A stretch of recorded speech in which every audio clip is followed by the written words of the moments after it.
दोस्तों आइए जानते हैं किस तरीके से चक्रवात बिपरजॉय का निर्माण हुआ। गर्म हवा के चारों ओर कम वायुमंडलीय दाब के कारण उत्पन्न होती है चक्रवात। सामान्यतः जब गर्म हवा और ठंडी हवा का मिलन होता है तो यह चक्रीय व्यवस्था का रूप ले लेती है। दोस्तों आप चित्र में देख सकते हैं किस तरीके से गर्म हवा और ठंडी हवा का ये चक्र चल रहा है और इसके फलस्वरूप ये जो है साइक्लोन का निर्माण हो रहा है। ये साइक्लोन कितना खतरनाक होता है आप न्यूज़ चैनलों में लगातार देख रहे हैं, कितनी भयानक क्षति। चक्रवात निर्माण के बेसिक कंडीशंस क्या हैं। किसी स्थान पर चक्रवात का निर्माण होने के लिए कुछ मूलभूत शर्तें हैं जो पूरी होती हैं तभी चक्रवात का निर्माण होता है। तो शर्तें इस प्रकार हैं। चक्रवात का निर्माण हमेशा ऐसी जगह होता है जहां जलराशि की मात्रा अधिक होती है। दूसरा, उस स्थान पर तापमान 27 डिग्री सेंटीग्रेड से अधिक होना चाहिए। तीसरी शर्त है कि कोरियालिस बल का होना ज़रूरी है क्योंकि यह चक्रवात को सिलेंड्रिकल फॉर्म में बनाने का कार्य करती है। कोरियालिस बल पृथ्वी के अपनी अक्ष पर घूमने के कारण उत्पन्न होता है। यह हवा को उत्तरी गोलार्ध में दक्षिणावर्त तथा दक्षिणी गोलार्ध में वामावर्त घूमने के लिए प्रेरित करता है। दोस्तों आप देख सकते हैं किस तरीके से पृथ्वी में कोरियालिस बल उत्तरी गोलार्ध में और दक्षिणी गोलार्ध में काम कर रहा है। उत्तरी गोलार्ध में एंटी क्लॉकवाइज और दक्षिणी गोलार्ध में क्लॉकवाइज ये हवा के रुख को मोड़ता है। दोस्तों आइए जानते हैं कैसे शुरू हुआ चक्रवात का निर्माण। सबसे पहले उच्च तापमान के कारण समुद्र तल के जल गर्म होकर गैस के रूप में ऊपर उठने लगते हैं। जैसे जैसे तापमान बढ़ता है यह क्रिया तीव्र गति से होता है। इस दौरान नीचे की ओर खाली जगह होती रहती है और निम्न वायुदेव क्षेत्र उत्पन्न होता है। इसे भरने के लिए आसपास मौजूद ठंड हवा तेजी से आने लगता है। ठीक है दोस्तों, तो इस तरीके से यह स्थिति उत्पन्न होती है। गैप को भरने के लिए आने वाली हवा के संपर्क में आकर के गर्म होकर हवाएं ऊपर उठने लगती हैं और ऊपर उच्च दाब क्षेत्र उत्पन्न होता है। इस प्रकार उच्च दाब क्षेत्र और निम्न दाब क्षेत्र की ओर हवाएं गतिमान होती हैं जो कोरियालिस बल की वजह से अपने मार्ग से भटक जाती हैं और रिंग फार्म कर घूमना शुरू कर देती हैं, जिसे भंवर कहते हैं, और यह ऊपर उठने लगता है। दोस्तों चित्र में आप देख सकते हैं किस तरीके से यह उच्च वायुदाब क्षेत्र और निम्न वायुदाब क्षेत्र की वजह से भंवरियाँ उत्पन्न हो रही हैं और इस भंवर की वजह से फिर चक्रवाती तूफान का धीरे धीरे सृजन होता है। यह हवा गर्म और हल्की होती है जो कुछ ऊंचाई पर जाकर ठंडी होती है और संघनन की क्रिया प्रारंभ हो जाती है।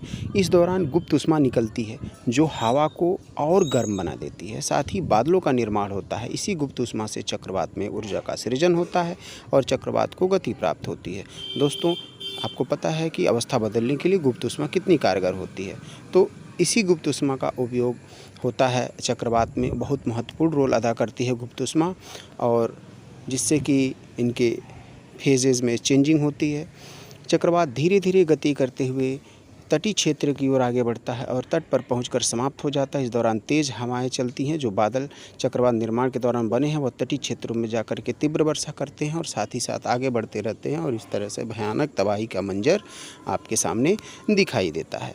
तो आप इस चित्र में देख सकते हैं कितना भयानक मंजर नज़र आ रहा है इस चक्रवाती तूफान का, जो कि वर्तमान में आपको न्यूज़ चैनलों में लगातार दिखाए जा रहे हैं। दोस्तों चक्रवात के प्रकार, आइए समझते हैं चक्रवात कितने प्रकार के हो सकते हैं। चक्रवात के निर्माण की प्रक्रिया हर स्थान पर समान तरीके से होता है, लेकिन इनके नाम अलग अलग रखे जाते हैं। तो दोस्तों हिंद महासागर क्षेत्र की बात करें तो यहाँ पर निर्मित चक्रवात जो है वो ट्रॉपिकल साइक्लोन या ट्रॉपिकल चक्रवात के नाम से जाना जाता है। आप देख सकते हैं किस तरह से मैप में दिखाया गया है। दक्षिणी चीन सागर वाले क्षेत्र के चक्रवात को टाइफून के नाम से जाना जाता है। आप देख सकते हैं दक्षिणी चीन सागर के जो क्षेत्र हैं वो दर्शाए गए हैं। इन क्षेत्रों में जो भी चक्रवात आते हैं वो टाइफून के नाम से जाने जाते हैं और इनका नामकरण इन क्षेत्रों के द्वारा किया जाता है। कैरिबियन सागर वाले क्षेत्र के चक्रवात को हम हरिकेन के नाम से जानते हैं। यहाँ कैरिबियाई देश जो है वो अपने हिसाब से इस चक्रवातों के नाम रखते हैं। आप देख सकते हैं किस तरह से दर्शाया गया है। इसी प्रकार अमेरिका, कनाडा, मैक्सिको या इनके आसपास के जो क्षेत्र हैं वहाँ पर जो चक्रवात आता है हम उन्हें टॉर्नेडो के नाम से जानते हैं। ये चक्रवात के अलग अलग नाम हैं। आप नक्शे में देख सकते हैं कि टॉर्नेडो का क्या क्षेत्र है। ऑस्ट्रेलिया क्षेत्र वाले जो चक्रवात हैं हम उन्हें विली विली के नाम से जानते हैं और यहाँ इस क्षेत्र में आने वाले चक्रवात को यहाँ के लोगों द्वारा लोकल तरीके से नाम दिया जाता है। दोस्तों आइए जानते हैं क्यों कहर बरपा रही है खतरनाक चक्रवात बिपरजॉय। अरब सागर में उठा यह चक्रवाती तूफान बिपरजॉय 135 से 150 किलोमीटर प्रति घंटा की रफ्तार से चल रहा है। यह गुजरात के मखौ पोर्ट पर टकराकर गुजरात में लैंडफॉल किया और गुजरात के अधिकांश ज़िलों में तबाही मचाते हुए राजस्थान के दक्षिण पश्चिमी क्षेत्र में प्रवेश कर गया, जहां लगातार तबाही का मंजर सामने आ रहा है। और साथ ही यह भारत के अरुणाचल प्रदेश, मेघालय, केरला, असम इत्यादि राज्य क्षेत्र को भी अपने प्रभाव क्षेत्र में लेने के लिए तैयार है। दोस्तों, देख सकते हैं आप कितना खतरनाक है इसका मंजर। इस चित्र के माध्यम से आप समझ सकते हैं कि बिपरजा जो चक्रवात है वर्तमान का, वो बहुत ही खतरनाक है और इसकी वजह से गुजरात के 1100 गांवों में बिजली गुल हो गई है। लाखों की संख्या में मवेशी, हज़ारों करोड़ों की संख्या में जो पेड़ पौधे हैं वो नष्ट हो गए हैं। बहुत ही ज़्यादा क्षति हुई है। बिपरजा अरब सागर का वर्ष 2023 का पहला चक्रवाती तूफ़ान है। यह अरब सागर के उस क्षेत्र से उत्पन्न हुआ है जहां पर बहुत कम चक्रवाती तूफ़ान का सृजन होता है।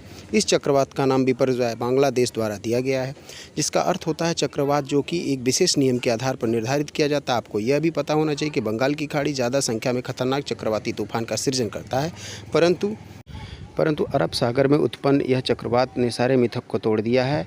अरब सागर में 1980 से लेकर के 2022 तक कुल अभी 11 चक्रवात आ चुके। दोस्तों, हमारे channel general study bye freedom को लाइक और सब्सक्राइब करें तथा अधिक से अधिक शेयर करें ताकि नोटिफिकेशन आप तक पहुंचे।